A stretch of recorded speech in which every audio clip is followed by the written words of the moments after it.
She grew up in front of America, smiling under the warm glow of stage lights, while the world believed her childhood was a dream. But behind the camera, Melissa Gilbert was navigating the confusing, lonely reality of being a child star, one few could ever understand. And in that hidden world, there was one person who stepped in not as a co-star, not as a mentor, but as something far deeper: Patty Duke. For years, Melissa kept their story close to her heart, too personal, too painful, too sacred to explain to anyone else.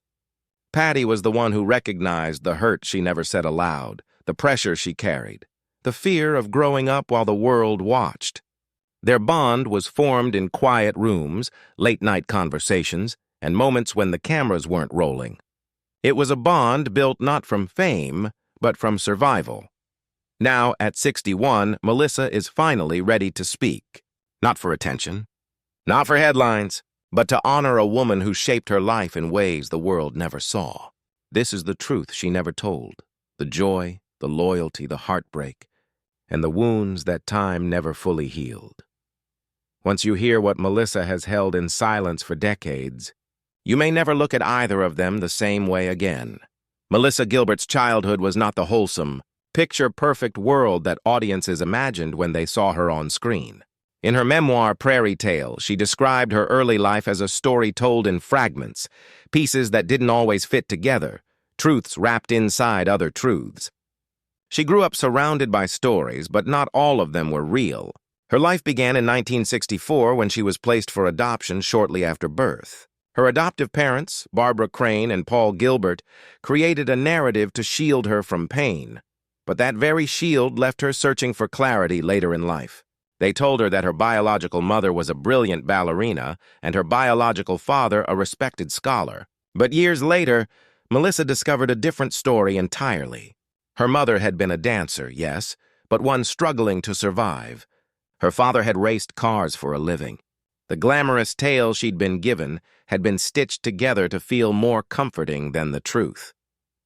At 8 years old, the family foundation she relied on began to shift again when her adoptive parents divorced. Her mother remarried, but the new household never felt warm. Melissa admitted she never truly connected with her stepfather and often felt like a visitor inside her own home. Even the explanation behind her adoption seemed uncertain and layered in contradictions. She'd been told her parents adopted her due to infertility, but her father had a daughter from a previous marriage, and her mother later became pregnant twice, first losing a child to miscarriage, and then giving birth to Melissa's younger sister, Sarah. These inconsistencies left Melissa with a constant sense of distance from her own origins, as if part of her life had been carefully edited, rewritten, and hidden beneath a polished surface. But while her personal life felt unstable, her professional life found direction early. Melissa entered television and commercial work before she could fully understand what fame meant. Her parents introduced her to acting as a toddler, and by the time she turned 8, she had already appeared on well-known shows. One of her early roles came in 1972 on Gunsmoke, a popular Western series. But just a few years later, she stepped into the role that would shape her identity in the eyes of millions: Laura Ingalls Wilder in Little House on the Prairie. Before it ever became a beloved television drama, Little House on the Prairie lived on the pages of Laura Ingalls Wilder's books, memoirs of life in the American Midwest between the 1870s and the 1890s. Her stories captured the sharp wind of the open plains, the creaking wheels of covered wagons rolling into the unknown, and the resilience of families who carved lives out of unforgiving land. These were the families who traveled west after the Louisiana Purchase, leaving behind familiarity to seek new beginnings in vast, unclaimed territory. Their lives were not easy. The work was relentless, the winters bitter, the days long, but there was purpose in the struggle, and that purpose shaped an identity rooted in endurance. Melissa brought that spirit to life on screen, though her reality was nothing like Laura's. While the world romanticized her childhood performance, the young girl behind the role was quietly navigating confusion, loss, and questions about where she truly belonged. Laura's story was one of family unity and frontier strength. Melissa's was one of searching for truth, for home, for connection. And that unspoken yearning is what eventually tied her to Patty Duke. But that part of the story had not yet begun. Those early settlers lived a life that demanded everything from them. They built their homes board by board, hunted or planted every meal, stitched their own clothing, and fought through winters that threatened survival every single day. The romantic image of the pioneer spirit has often been painted as hopeful and adventurous, but the truth was far harsher. Isolation, hunger, sickness, and the unrelenting wind of the open plains shaped a world where endurance meant everything. And yet, amid that hardship, Laura Ingalls Wilder found a way to capture not just the struggle, but the resilience that held families together. Her writing carried the warmth of community, the courage of persistence, and the beauty in simply continuing when life gave no comfort. Those stories struck something deep in the American imagination. Producer Ed Friendly recognized that power. He believed the world needed to see those values, not just read them.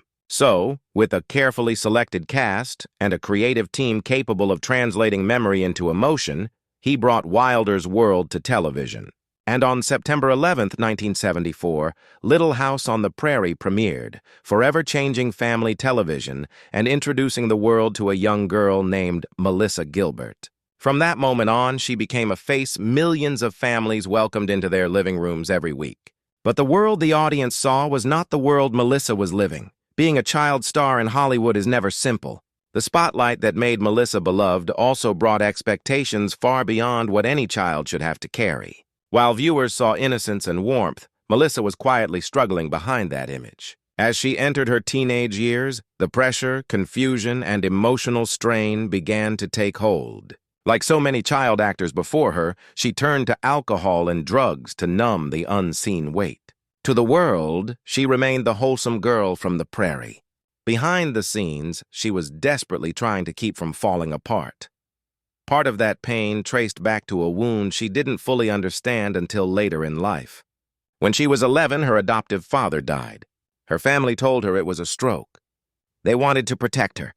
But the truth, which she learned many years later, was far heavier. He had taken his own life after suffering deep emotional and physical pain, much of it left over from World War II. The revelation struck her like a second loss, the loss of truth itself. She grew up searching for the father she had lost, not just in life but in memory. And then she met Michael Landon. On Little House, he wasn't just her on-screen father. He stepped into the empty space her real father left behind. He guided her, supported her, and became the pillar she thought she could depend on. For a time, their bond felt unbreakable. But as she matured, she began noticing cracks in the image she had held of him. Michael drank constantly on set, vodka disguised as coffee. She didn't understand it then, but later she realized she gravitated toward men who carried the same unresolved shadows. Their relationship fractured when Michael left his wife for a woman from the show's crew. Melissa had already lived through one family being torn apart by divorce. Watching Michael repeat the same heartbreak shattered her trust. She felt betrayed by the one person she believed would never hurt her. In response, she cut ties with him, severing a relationship that once held the deepest meaning in her life. Yet Little House was not defined by pain alone. One of the brightest parts of Melissa's experience came from her friendship with Allison Arngrim, who played Nellie Olson. On screen, they were sworn enemies, forever clashing and feuding. But once the cameras stopped rolling, they were nearly inseparable. They stayed at each other's homes, whispered jokes between takes, and grew up side by side. Their performances were heated and emotional, but their real bond was full of laughter and loyalty. It proved that even in Hollywood, something true could survive. But where there is closeness, there is also distance. Not everyone on the cast shared that warmth. Beneath the sunshine of the Prairie set, there were tensions, disagreements, and unspoken wounds. Melissa saw both sides of fame, the light that brings connection, and the shadow that takes something from you in return. And when Patty Duke entered her life, those shadows and that light found someone who understood both. Melissa's years on Little House on the Prairie were not only shaped by warmth and family, they were also marked by tension. One of her earliest conflicts arose with her younger co-star Shannon Doherty, who joined the cast as Jenny Wilder. Shannon admired Melissa deeply and followed her everywhere, mimicking her mannerisms, her style, even her way of speaking. What may have begun as admiration gradually felt suffocating. Melissa, already under pressure from fame and emotional weight, found herself frustrated by the constant shadow. When the show eventually wrapped, she let that irritation fade with the closing of the set doors. But there was another rift that lasted far longer. Her strained relationship with Melissa Sue Anderson, who played her sister Mary Ingalls. On screen, they were bonded by love and shared hardship. Off-screen, they struggled to connect at all. The distance between them ran deep and unspoken. In Prairie Tale, Melissa Gilbert described Anderson as reserved, cold, and difficult to reach emotionally. Yet Melissa Sue Anderson never offered her own version of the story, choosing silence over explanation. Other castmates later admitted they had also found Anderson distant, speculating that her guarded nature may have stemmed from a strict, protective upbringing. Whatever the cause, the quiet tension between the two young actresses became one of the few shadows cast across a show remembered for its heart. Life moved forward, and Melissa's world shifted again when she crossed paths with an ambitious young actor new to Los Angeles, Thomas Cruise Mapother IV, who would soon become known simply as Tom Cruise. At the time, Tom was 18, unknown, and struggling to build a name for himself. Melissa was 16, already famous, already carrying the weight of a life lived too quickly. They shared a brief teenage romance, innocent, tender, and fleeting. Years later, Melissa recalled their time together with humor and affection. She admitted she had even bought him his first set of dishes when he had nothing. The relationship ended gently, both of them stepping into futures neither could yet imagine. But the next love that entered Melissa's life would not end so softly. When she fell in love with Rob Lowe, it was a love that consumed her. They had known each other since they were teenagers, and their relationship unfolded in the glow of rising fame. Rob's stardom was accelerating at a speed no one around him fully understood. The tabloids followed their every move. Their romance was passionate, intense, and fragile, shaking under the weight of infidelity and the pressure of public scrutiny. Yet even through the chaos, their bond felt undeniable. Eventually, Rob proposed in 1986 when Melissa was just 22, and for a moment, it seemed like they might beat the odds. Then everything collapsed at once. When Melissa discovered she was pregnant, she believed it would bring them closer. Instead, Rob told her he wasn't ready to be a husband or a father. The news shattered her. Their engagement ended, and soon after, Melissa suffered a miscarriage. She later described that period as one of the darkest chapters of her life. She had lost her child and the man she loved in the same breath. To cope, she turned to alcohol, trying desperately to numb what could not be escaped. Years later, speaking with quiet honesty, Melissa reflected on that time and saw it through a different lens. She realized just how young she had been, how unprepared she was to handle love in the spotlight. She watched Rob become a cultural icon almost overnight, watched women scream for him, watched the world orbit around him, and little by little she began to disappear, standing beside him yet feeling invisible. That wound would follow her into adulthood, and the person who would eventually help her understand that pain was Patty Duke. Fans didn't just admire Rob Lowe, they swarmed him. They pushed past Melissa as if she wasn't even there, slipping phone numbers into his pockets while she stood right beside him. It was humiliating, painful, and impossible to ignore. Years later, Melissa would describe that time not as glamorous young love, but as overwhelming and deeply lonely. She was still a teenager trying to navigate a relationship that was playing out on the front pages of tabloid magazines. The heartbreak that followed broke something open inside her, a wound she didn't yet have the tools to heal. In the aftermath, Melissa rushed into her next relationship, this time with actor Beau Brinkman. Their romance moved quickly, fueled by intensity rather than stability. Within 6 weeks of meeting, they were engaged. They married in 1988 and soon welcomed their son, Dakota. On the outside, it looked like a fresh start. In reality, it was the beginning of another emotional storm. In Prairie Tale, Melissa revealed how turbulent their marriage truly was. They tried to stay together, even going to counseling, but the truth only made things worse. During one session, Bo admitted to having a one-night affair with Shannon Doherty. The betrayal cut deep. Not only had Melissa once shared a set with Shannon during their childhood on Little House, but she had also once considered her a younger sister figure. The wound reopened years later at the 1991 Emmy Awards when Melissa unexpectedly ran into Shannon. Shannon greeted her warmly, as if nothing had happened. Melissa pushed her away and confronted her directly. According to Melissa, Shannon's face didn't show guilt. It showed defiance. That moment stayed with her. The anger didn't end there. Even years later, during an interview on Watch What Happens Live, Melissa's sister, Sarah Gilbert, was asked what she would do if she ever saw Shannon again. Her answer was simple. No words. I'd just hit her. Time had passed, but scars remained. The marriage continued to crumble.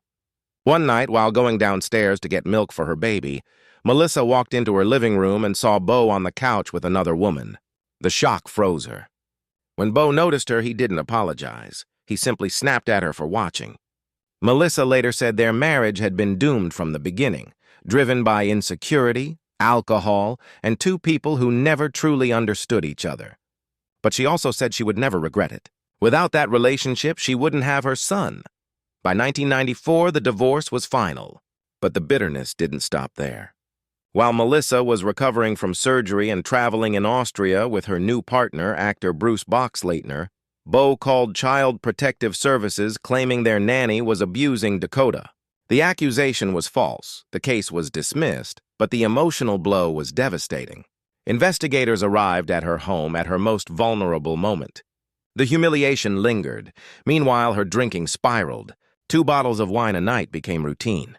Her dependence strained her relationship with Bruce Boxleitner and pushed their marriage to a breaking point.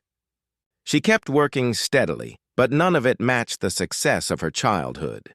Hollywood labeled her the queen of made-for-TV films, appearing in movies like Family Secrets and Choices. She even voiced Batgirl in Batman, the animated series. But none of it erased the pain she was carrying.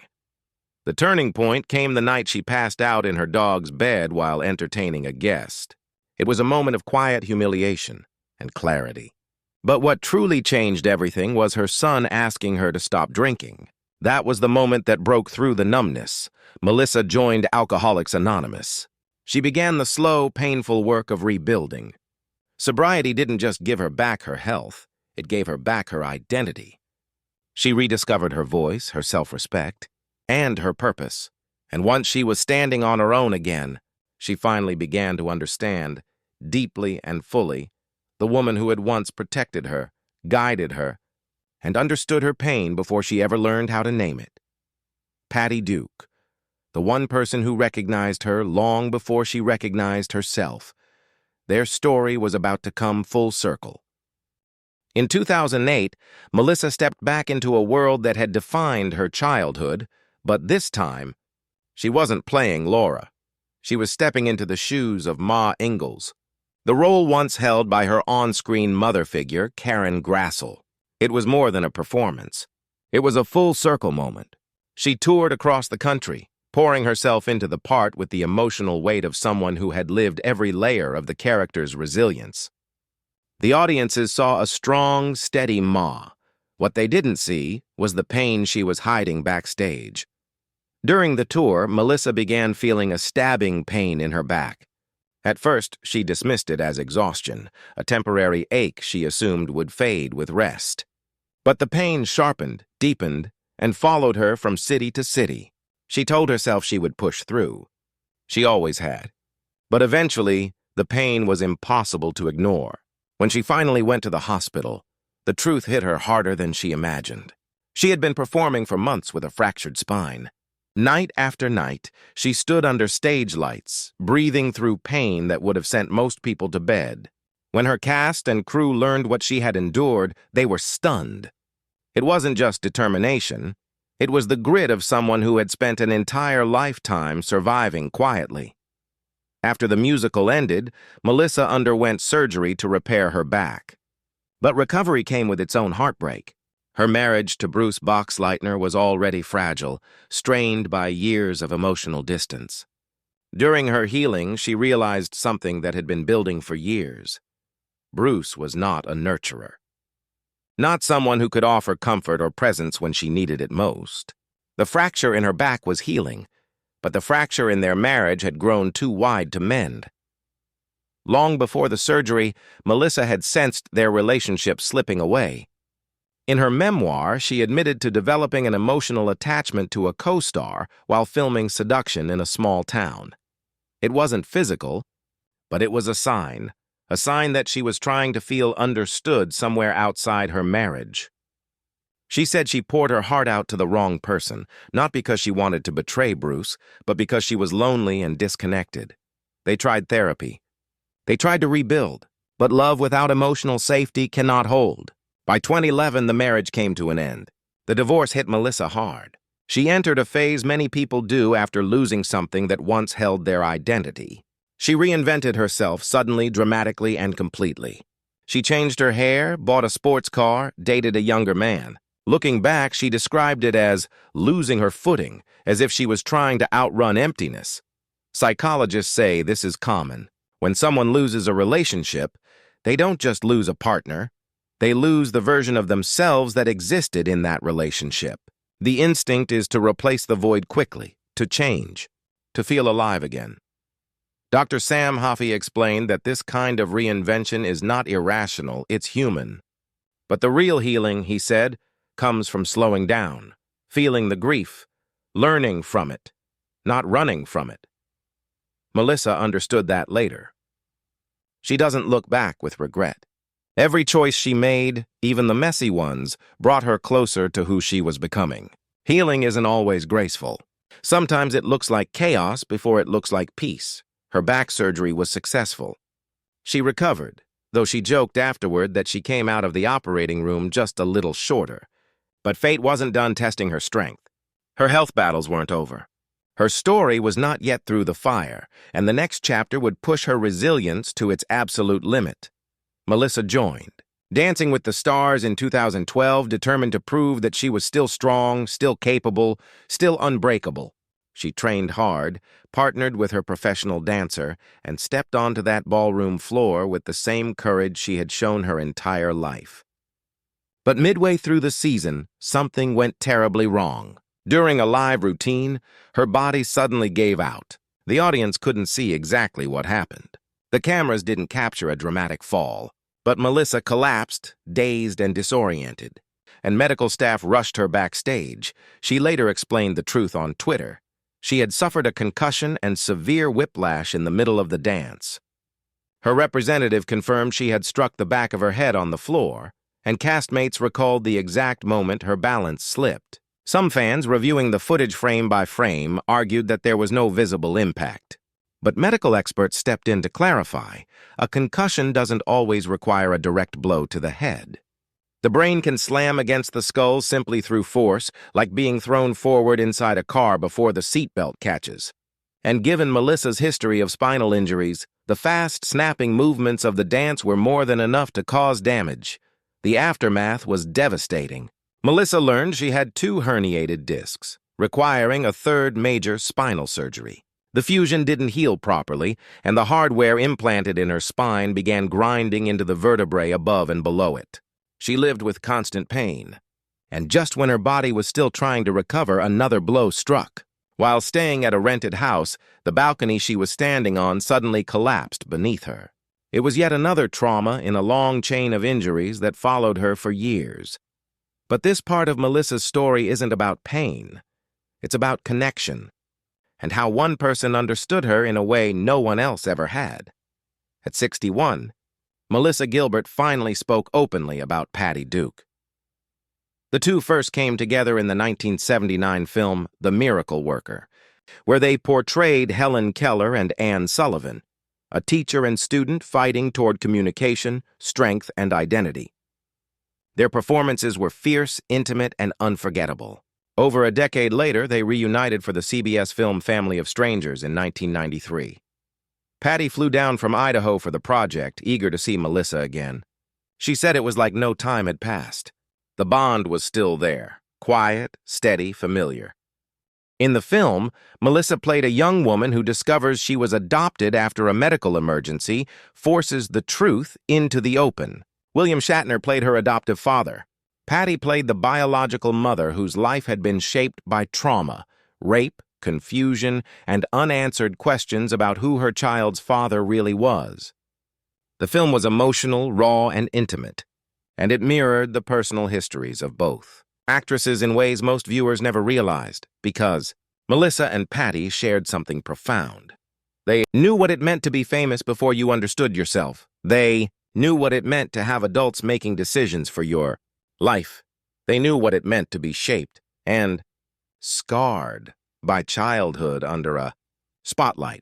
Melissa had been adopted under stories wrapped in half-truths. Patty had been adopted by her managers, legally controlled, emotionally manipulated, and directed like a product instead of a person. Their lives were not the same, but their wounds were. They did not become inseparable best friends. Their lives moved in different directions with different rhythms and distances, but there was always respect, always warmth, always recognition. When they looked at each other, they saw not the public image, but the child behind it. And the miracle worker remained the thread between them, a story about struggle, persistence, and the power of someone who believes in you when the world cannot understand your voice. For both Melissa Gilbert and Patty Duke, that story wasn't just something they acted, it was something they lived. Patty Duke first won the world's heart as Helen Keller in the 1962 film The Miracle Worker, earning an Academy Award at just 16. Years later, when the story was reborn in 1979, Melissa stepped into the role of Helen, while Patty, older, wiser, and already shaped by everything she had survived, played Annie Sullivan, the teacher who breaks through Helen's silence. It was more than casting. It was symbolic. Patty was guiding Melissa, on screen and off, teaching her how to reach for the truth inside the performance. Patty later said their connection didn't need explanation. It was built in the hours spent rehearsing side by side, in the physical closeness of scenes that demanded trust, and in the understanding that both of them were children who had grown up under lights instead of skies. Melissa always admired Patty, but she understood the crucial difference between their childhoods. Melissa's years on Little House on the Prairie were shaped by kindness, by the gentle leadership of Michael Landon, who protected her, encouraged her, and gave her something resembling family. Patty's childhood was the opposite. Her managers controlled her every move, silencing her voice, handling her money, shaping her identity before she had a chance to claim it for herself. Acting was not just a profession for Patty, it was survival. In her autobiography, Call Me Anna, she revealed how deeply the abuse and manipulation scarred her, nearly destroying her from the inside out. But she also explained how the work, the craft, the doing of the thing, was what kept her alive. When Patty looked at Melissa, she saw a different kind of battle. A child who had to grow up while the world watched her every smile, every mistake, every heartbreak. And yet, Patty loved that neither of them let fame turn to bitterness. They learned to carry it and to stay soft. Patty often called Melissa an old soul, remembering how even as a teenager Melissa carried herself with a quiet depth. During their time filming Family of Strangers in Vancouver, they became closer than ever. For 4 weeks, their hotel rooms stood side by side, and most nights they ended up in bathrobes on one bed or the other, talking, laughing, sharing pieces of themselves that no interview could ever touch. Patty said she never quite knew why their bond felt so natural, whether it was shared pain, shared history, or simply two spirits that recognized one another. She only knew it was real. As the industry evolved, Patty tried to be the voice she never had. If she saw a child pushed too far, she spoke. If she recognized the signs of manipulation, she stepped in. Her scars became her courage. Then, in 2016, Patty Duke passed away unexpectedly at 69, taken by sepsis after a ruptured intestine. The news stunned everyone who knew her story, everyone who admired her fight.